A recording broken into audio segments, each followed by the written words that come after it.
Assalamualaikum warahmatullahi wabarakatuh. Shalom. Om Swastiastu. Namo Buddhaya. Salam kebajikan. Balik lagi di YouTube channel podcast Malam Kliwon. Yes. Yo. Jangan lupa untuk dengerin teman-teman yang di Spotify ya. Betul.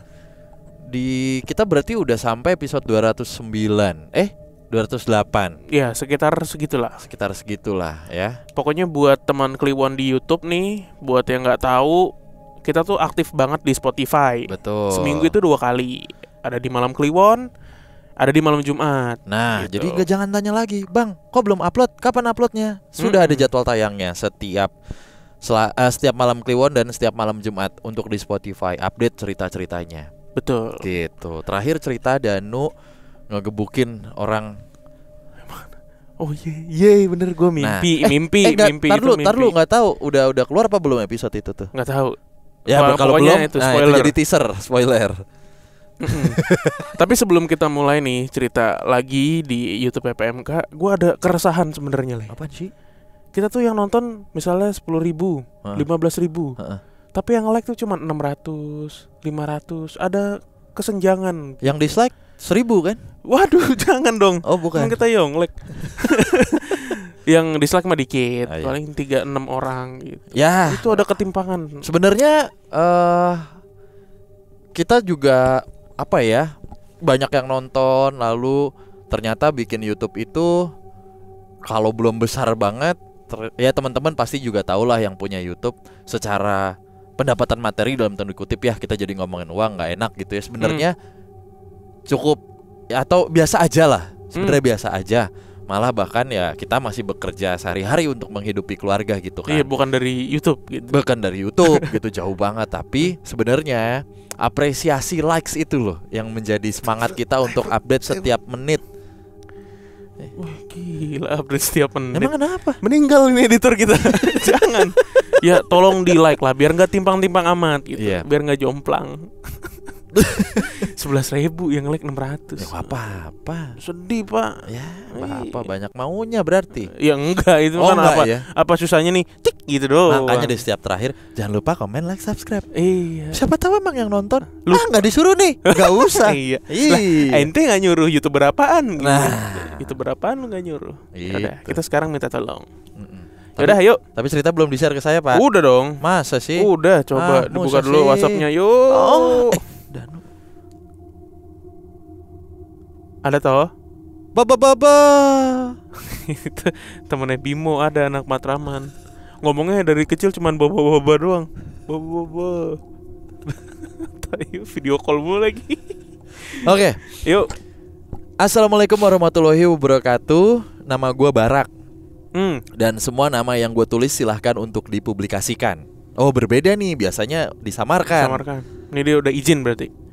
Halo para pendengar PMK, semoga Bro Danu dan Bimo diberikan kesehatan dan hal-hal yang baik, amin. Amin.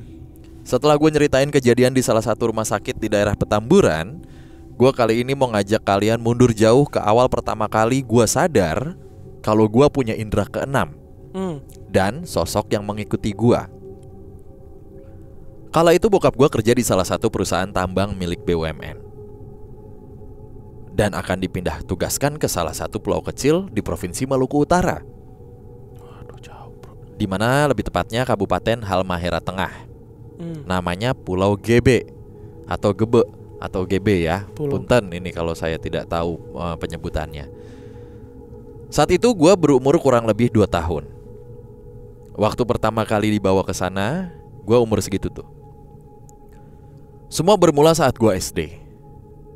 Di dalam lingkungan SD gue ada sebuah telaga yang lumayan gede.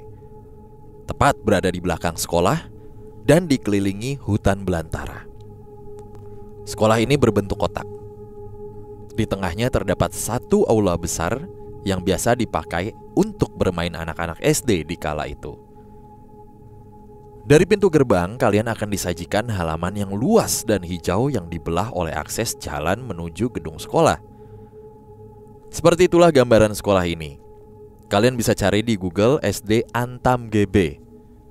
Kalau sekarang mungkin sudah jadi SD negeri, mungkin. Gue itu tiap pagi sering banget lihat ada seorang laki-laki gagah menggunakan topi raja berwarna emas dan sebuah parang yang melekat di pinggangnya. Lalu dia dikawal 4 orang dengan pakaian adat.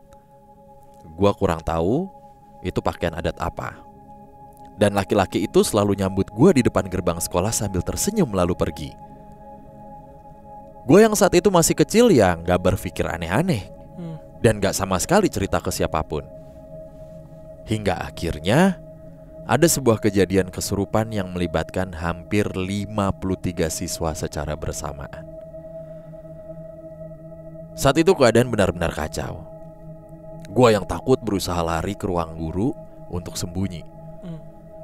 Satu persatu mulai ditangani, tapi tidak membuahkan hasil. Dan akhirnya dipanggillah orang yang mungkin beliau adalah kepala adat di sana.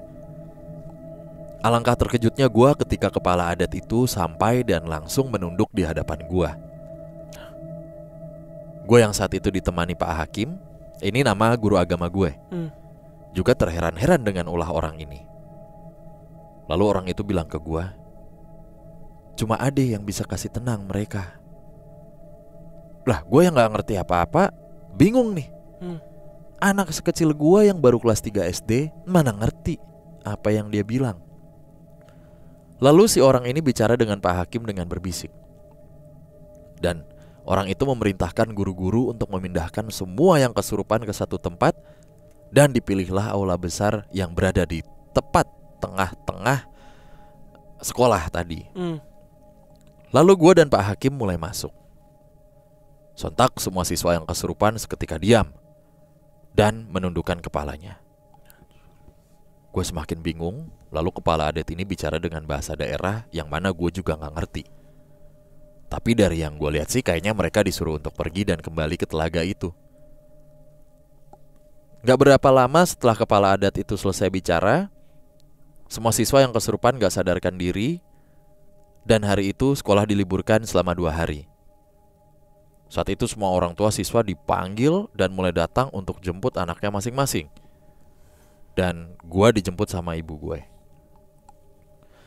Alangkah kagetnya gue ketika kepala adat itu mulai bercerita.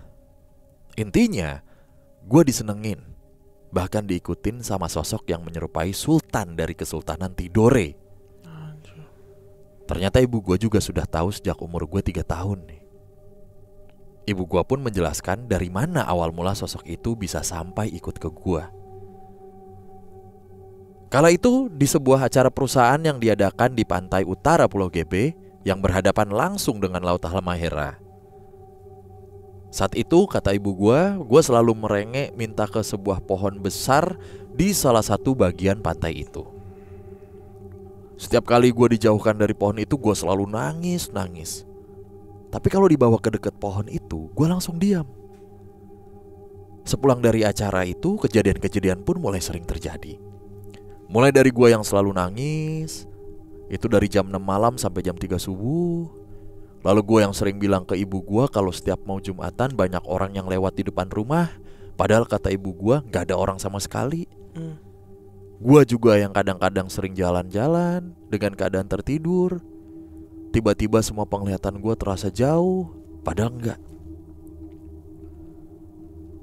Dengan keadaan gue yang mulai sulit dikendalikan, akhirnya orang tua gue bicaralah ke salah satu teman kantor bokap. Namanya Pak Latif. Beliaulah yang ngajarin gue untuk selalu tenang jika berhadapan dengan hal-hal goib. Beliau yang selalu ngobatin gue jam berapapun, kapanpun kalau gue mulai kambuh. Lewat PMK ini gue mau nyampein terima kasih gue ke beliau.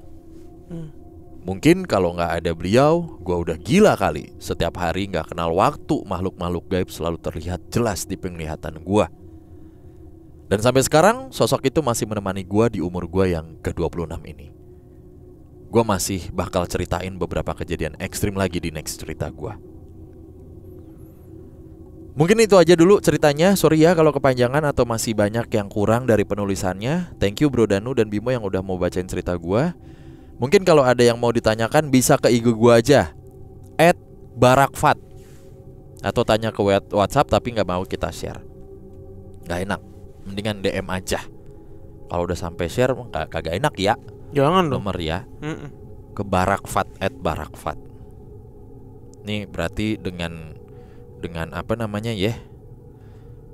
Dengan Dengan ketulusan hati. Ketulusan hati dan dengan kerendahan hati dia, nih lo beneran nih ceritanya, beneran daripada gua gue dikata ngarang halu gitu. Oke. Tadi tapi dia aslinya orang mana ya? Nggak dijelasin ya?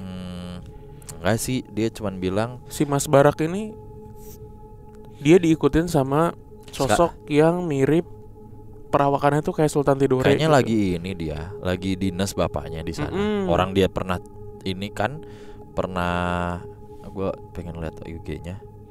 Dari kecil Gak ada. nggak ada ya? Gue juga tadi search nggak ada. Gak ada. Typo kali. Mungkin kali. Iya, kurang apa gitu satu huruf. Dari kecil maksudnya dia kan sempat nyeritain cerita di Petamburan rumah sakit. Emang pernah ya? Lupa gue. Pernah kali di Spotify. Gue juga lupa. Maybe. Dulu editor kita juga pernah waktu kecil kejadian nih dia nih. Kenapa? Jadinya apa? Kejadian di sekolah juga. Di Petamburan apa di mana nih? Kagak, Pamulang. Di Pamulang. Di Pamulang. Saat lagi kesurupan semuanya teman-temannya suruh diem, tampolin satu-satu sama dia. Dar dipogoin. Iya, dipogoin. Dipogoin. Samperin sama guru, nggak tahu deh sama siapa. Namanya Pak Hakim. Pak Hakim. Dan Pak Jaksa. Pak Hakim dan Pak Jaksa. Bangsat. Tadi kan Pak Hakim dan Pak Garis. Pembendera gitu.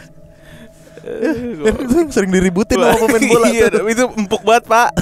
Sumpah daripada wasit utama nih, paling empuk tuh Hakim Garis. Sering diributin. Ya kan. Aduh anjing. Serupan nih. Setel dulu lagu. Pak Hakim dan Pak Jaksa. Bener kan lagunya gitu ya, Cil? Iya. Tapi udah lu di Pamulang ada kesurupan gitu, Cil? Ya pernah aja ada. Banyak tuh kan, malah kan bilang gak percaya. Banyak lagi. Aduh. Tapi keren ya ceritanya. Orang-orang tuh sampai kepala adatnya tadi katanya, ketua adatnya. Berarti kepala adatnya bukan tunduk ke dianya, ke bocah ini, bukan ke yang di belakangnya dia. Nah masalahnya yang di belakangnya dia juga dalam tanda kutip bukan kodam atau aura atau energinya, Pak. Bukan. Disukain aja gitu. Iya, nempel aja gitu.